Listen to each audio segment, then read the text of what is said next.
Anyone can be assigned a title.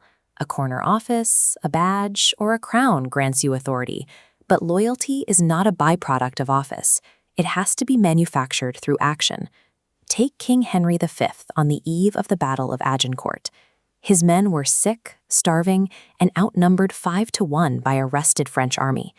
Traditional royal logic suggested Henry should command from the safety of the rear. Had he relied on that distance, his terrified troops would likely have broken rank before the first arrow was loosed. Instead, he stepped into the mud. By standing shoulder to shoulder with his soldiers and sharing their physical danger, his band of brothers speech became a statement of fact rather than a theatrical flourish. This sacrifice of privilege transformed his army. He traded the safety of a monarch for the shared risk of a leader, and in doing so, he gave his men a reason to stay. A stirring speech might spark a moment of courage, but holding a line against certain death requires a specific psychological foundation. To see the mechanics of why Henry's presence was so effective, we can look to the ancient frameworks of Indian knowledge systems. Centuries before Shakespeare dramatized this battle, Eastern philosophy had already documented the exact conditions that make human beings willing to follow a leader into the unknown. The first of these conditions is Dharma. In this context, it refers to the act of fulfilling one's duty with absolute personal responsibility, rather than using a position to exert power over others. Henry anchored his authority in Dharma by making his presence on the battlefield a personal example. He stopped issuing commands from above and started executing his duty alongside his men. This shift is vital because it removes the natural resentment subordinates feel toward those in power. When the leader shares the burden, the hierarchy becomes a partnership. True authority is built on this visible integrity. People follow those who prove they are subject to the same standards and risks as the rest of the group. The second pillar, found in the Bhagavad Gita, is karma yoga. Karma yoga describes the practice of acting wholeheartedly while remaining detached from any personal reward or desire for glory. On the field at Agincourt, Henry embodies this by abandoning his ego.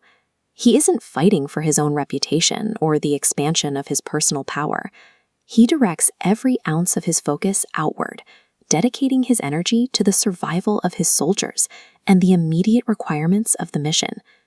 This selflessness is what earns a group's devotion. When a leader stops acting for themselves, the team is finally free to focus entirely on the collective goal. When integrity and selflessness combine, they produce a result called Lokasaṅgraha. This is a deep commitment to social harmony and the engineering of collective well-being. It is the practice of leading for the benefit of the whole. Henry's band of brothers mentality moved his army beyond simple survival. It gave a fragmented group of exhausted men a unified, shared purpose. Leadership, viewed through this lens, is never a privilege to be enjoyed. It is a sacrifice made to protect and elevate the people within the leader's care. These ancient dynamics remain remarkably consistent today. Whether you are managing a classroom or a corporation, the path to collective success follows the same trajectory. Respect is not a gift of promotion. It is a response to the courage and service demonstrated every day. Modern culture often encourages us to measure success through ego-driven metrics, focusing on the size of our platform or the weight of our title. But those metrics are shallow. We have to stop asking, how many people follow me? The only metric defining a leader is, how many people grow because of my leadership?